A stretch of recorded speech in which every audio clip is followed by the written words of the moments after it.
मेरा नाम फैसल है और मेरा ताल्लुक़ पंजाब के शहर शेखुपुरा के इलाके नवाही से है।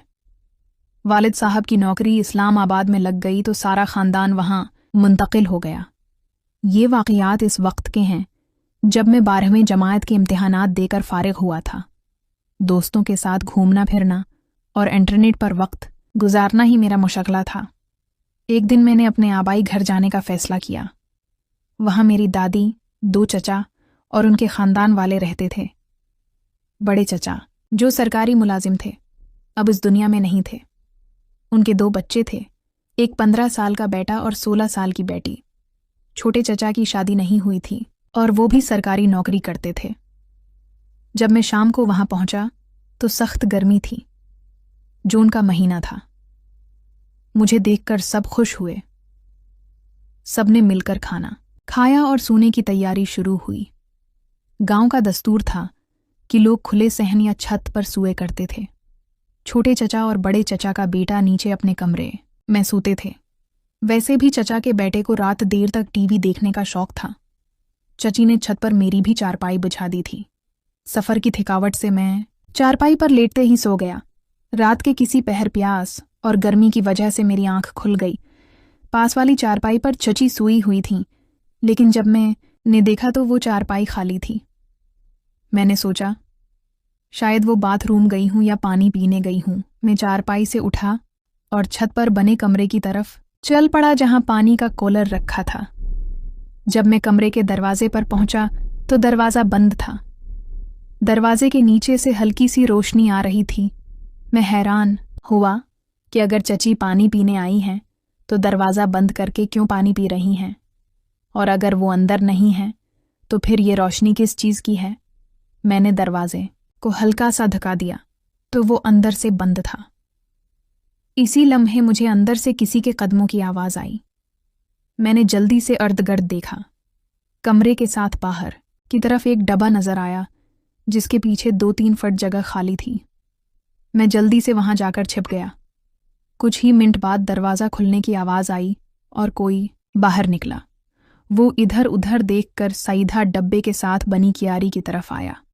मैंने गौर से देखा तो चची थीं जो कियारी की तरफ आ रही थीं।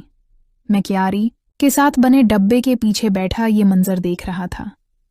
चांद की रोशनी में साफ नजर आ रहा था कि चची ने कियारी से कोई चीज़ उठाई और फिर उसी कमरे की तरफ वापस चली गईं। मैं उनके जाने के 2 मिनट बाद चुपके से वहां से निकला और कमरे की तरफ गया। इस बार दरवाज़ा थोड़ा सा खुला हुआ था। मैंने आहिस्ता से दरवाजे को धिका दिया और सर अंदर करके झांका। अंधेरे के बावजूद अंदर का मंजर देखकर मेरे होश उड़ गए। चची एक कोने में चारपाई पर बैठी कुछ खेल रही थीं। ये नज़ारा देखकर मैं बेहोश सा हो गया। जब 8-10 मिनट बाद होश आया तो मेरे पांव तले से ज़मीन निकल गई। मेरी आंखें खुलते ही चची का चेहरा नज़र आया जिसका रंग उड़ा हुआ था।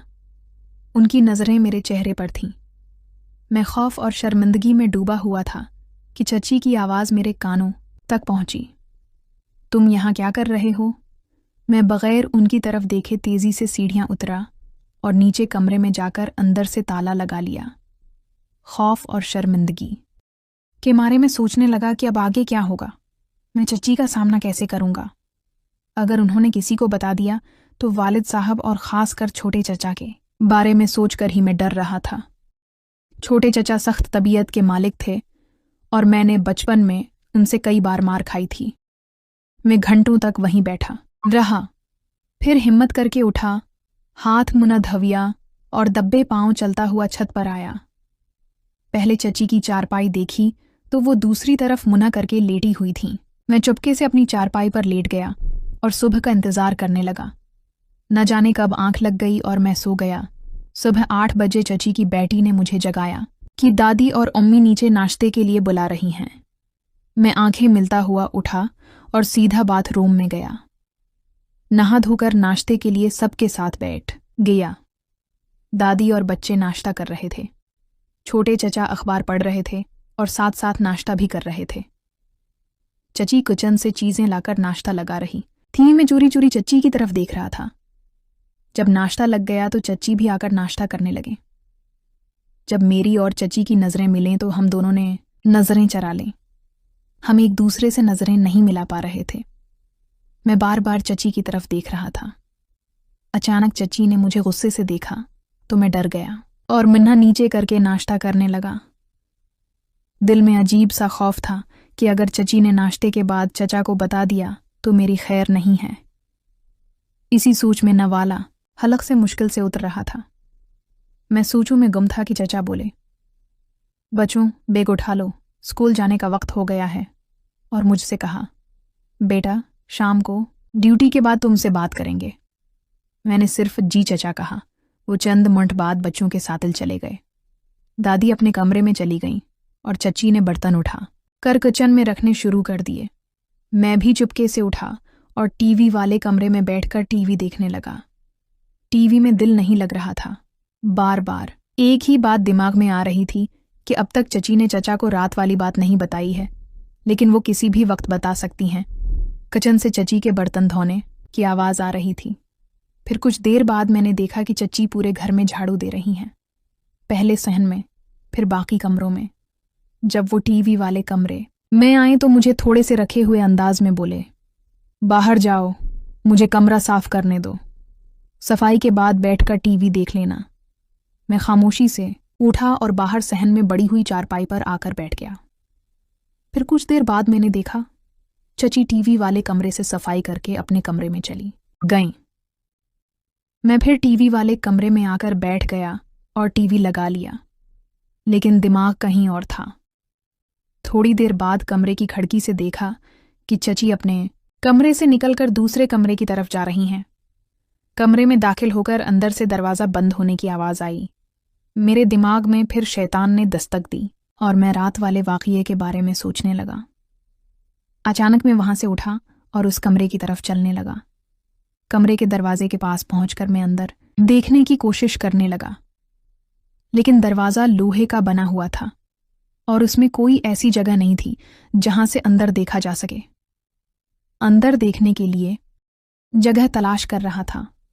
अचानक मुझे जहां दरवाजे का ताला था, इसके बिल्कुल नीचे छोटा सा सुराख नजर आया। मैंने फौरन वहां आंख लगाई और अंदर देखा तो अंदर का मंजर देखकर होश उड़ गए। चची फिर से वही खेल खेल रही थीं। इस नज़ारे में मग्न था कि चची नीचे बैठ गईं और उनका मुंह दरवाजे की तरफ था। मुझे ऐसा लगा कि उन्होंने मुझे सुराख से देख लिया है। वो इस वक्त बिल्कुल सुराख की तरफ देख रही थी।